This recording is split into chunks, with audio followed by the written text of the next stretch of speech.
It's time to kick off our final hour as we do every Thursday at 8 a.m. with our good friend Ken Barkley. You Better You Bet. Had a great show yesterday. All week has had good shows, but yesterday was a really good show. Enjoyed the Jay Billis content. He joins us now on Twitter at Lockie Lockerson.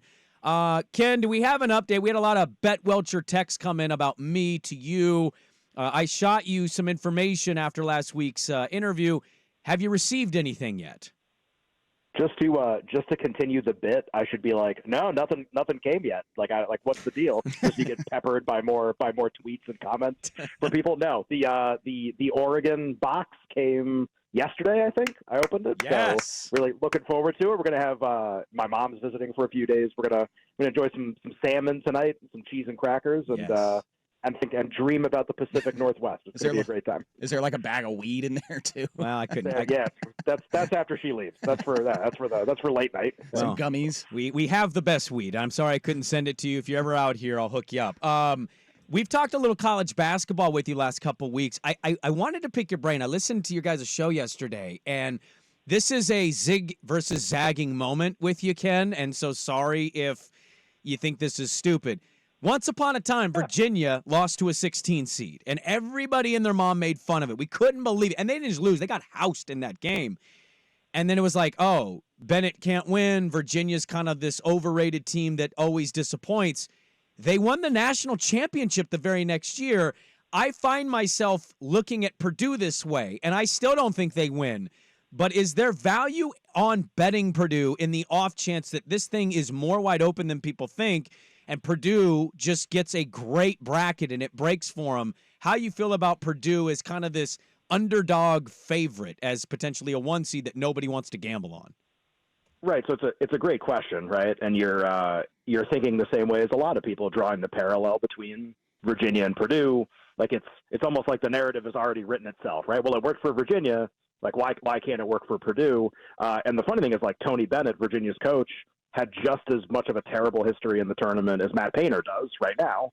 And actually, that even continued even after Virginia won the title. Like, they lost to Furman last year. And he went right back to being terrible again right after they won the title. The one difference between the two teams, honestly, so that Virginia team, they both had really good regular seasons, right? Virginia was like the best team in the country. When they won, Purdue's one of the best teams.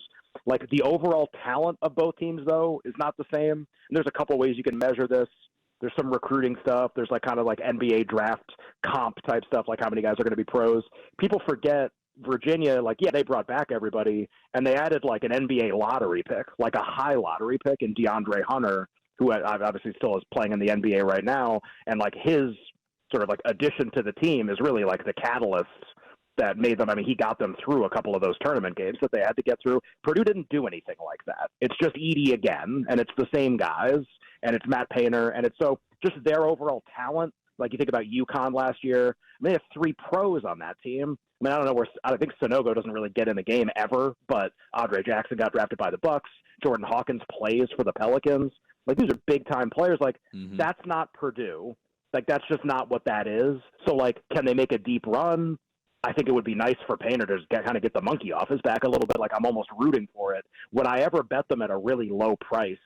I think I would prefer several other teams instead. So I have a buddy that is it's borderline on becoming a problem. I've sent him the numbers a couple times. He's telling me I bet on Tarleton State. I bet on I'm trying to think of another team he has had a line on before, but I remember years ago it was mid-major conference tournament week, and he's showing me bets on some mid-major, like, again, conference championship week that he's betting on. So as we are getting closer to March Madness, is there a team around that mid-major? Like, I feel like I've seen him talk about like McNeese State, who's like 26-3. Is there teams in that kind of part of the landscape that you're like, when it becomes tourney time, if they can lock up their conference and they are going to go to the tournament, look at them for pulling that 5-12, that 4-13 upset, or 2-15. I mean, well, 1-16. Hell, we've gotten a couple of those over the last 5 to 10 years now. Yeah, sure. It's a good question because I think everybody likes an upset. Can I ask a question first? Where is Tarleton State? I don't know. Everybody says this.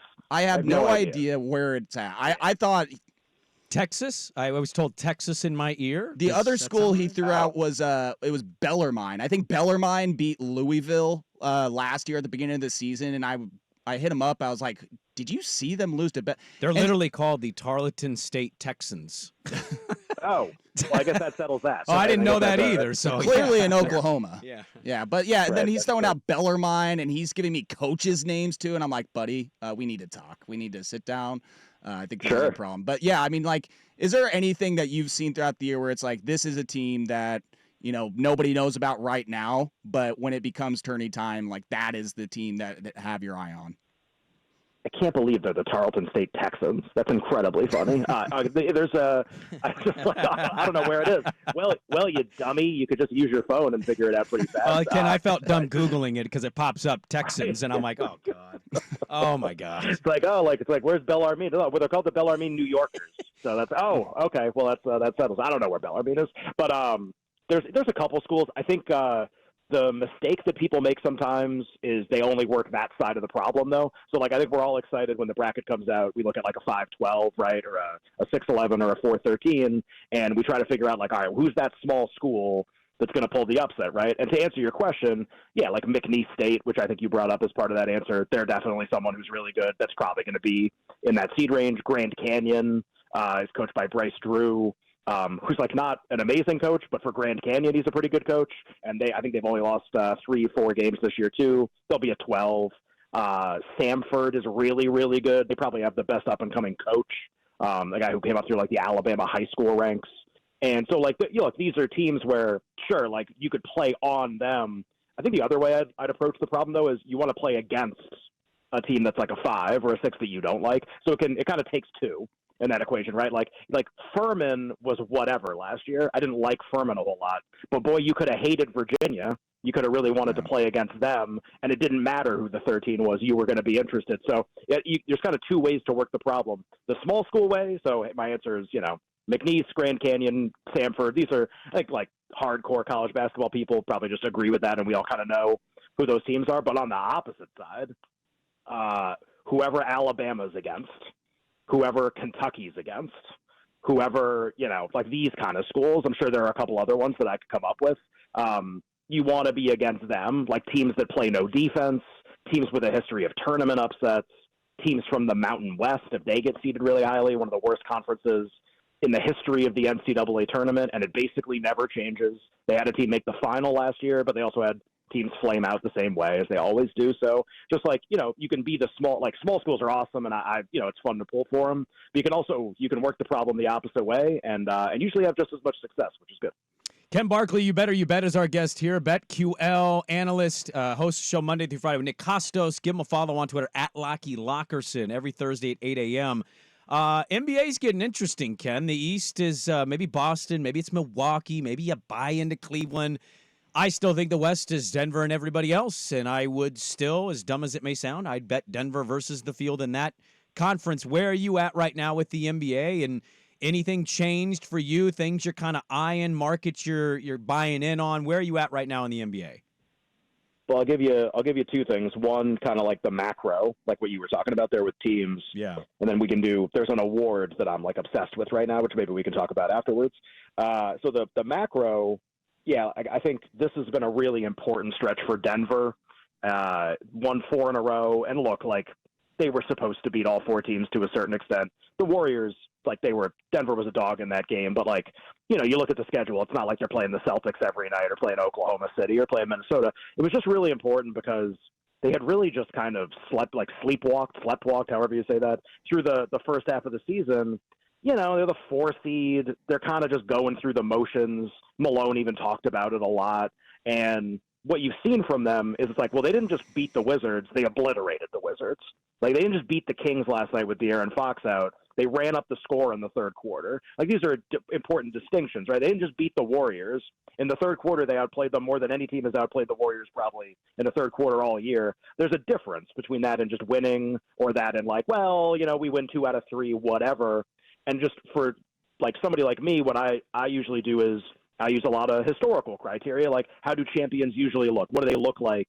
And in the NBA, the regular season is really important. You can't just be okay in the regular season and win. It never happens. It's never happened. You can't even be good and win. You have to be insane, really good in the regular season to win the NBA title. It tells us a lot about what happens. And that's what Denver's starting to do, which is really important, I think, for them. So all year I've kind of bought into the idea. I only want them, and I don't want Boston, and I don't want anybody else.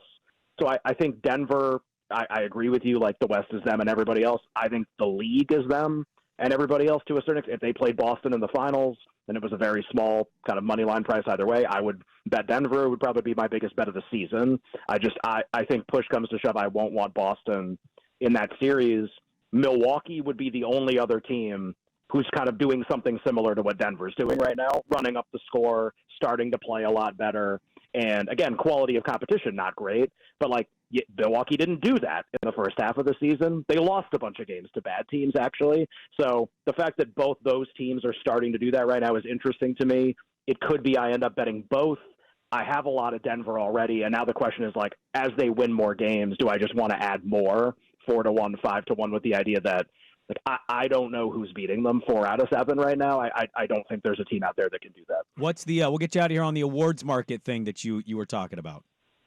Well, get ready for the dumbest one available. Sixth man of the year is insanity right now. So here's like the Cliffs notes, so everybody can kind of follow along. Like, what am I looking for here? Two things tend to define who wins this award. Scoring off the bench, so like points per game off the bench, that's pretty easy to understand. This is like the best bench player. But then also team success. It almost always comes from not even like a good team, one of the best teams. Sounds like Trump, the best. And so it's like, team success and scoring off the bench. Okay, there is no perfect candidate this season. He doesn't exist. And so what you have is you have guys who score a little more, but the team's not very good. And you have guys on great teams, but they don't score as much. So you have this like weird, and we have no idea what the voters are going to value more. And they have a tendency to do some kind of wacky things here sometimes, and they actually tend to reward the team success more than the scoring off the bench. So Malik Monk is the favorite and has been the favorite in this market for a while, and he's a minus price. As they lose more, they lose last night to Denver. They play Minnesota in Minnesota tomorrow night. That's probably another loss. Not sure if De'Aaron Fox is going to play in that game, which is a big deal. So, like, as they drift into this 9-10 play-in whatever, a lot of people that, like, bet and we talk about awards and I text with people, like, we all kind of think he won't win if that happens. Like, if they're in this 9-10 and he scores, like, 15 points a game, that's not a great candidacy. And he's a big price, and there are lots of appealing candidates behind them. So, like, Naz Reid from the Timberwolves is really appealing. Mm-hmm. Karis LeVert had, like, 15 assists off the bench for the Cavs. Last night they lost, but they're going to have a big record at the end of the year. These are, like, compelling guys, and I'll give you the really crazy one. If the Bucks really get, like, white hot, which I think is going to happen, I think a lot of people think that's going to happen, they're finally going to start playing really well. Bobby Portis has never won this award before, and he's come in the top 5 a few times. Kind of a likable guy. He's had a terrible season, but in the last 25 games, he had a great game against Charlotte the other night. If he goes crazy and it's like, oh, well, like Doc took over, like who bought in? Well, Bobby Portis was the guy who bought in, and like that's why we're on this run, and that's why we're playing really well. I think that's a way to reward the Bucks for winning a ton of games. He's still 100-1 in a bunch of places, and he is behind 6 or 7 players who have no chance to win. I would be curious if he had like a great week or two, what would happen there. I think this award is wacky. Every day I think about it, and it gets crazier and crazier. It could be a fun opportunity. You are a wacky gambler, but you're very smart, and you pay attention to the details. I will be laying my Bobby Portis 6 Man of the Year bet as soon as I get off the radio this morning. Ken Barkley of You Better You Bet on Twitter, @LockyLockerson. Always enjoy the conversation. I hope you enjoy the box. I don't know what your expectations were.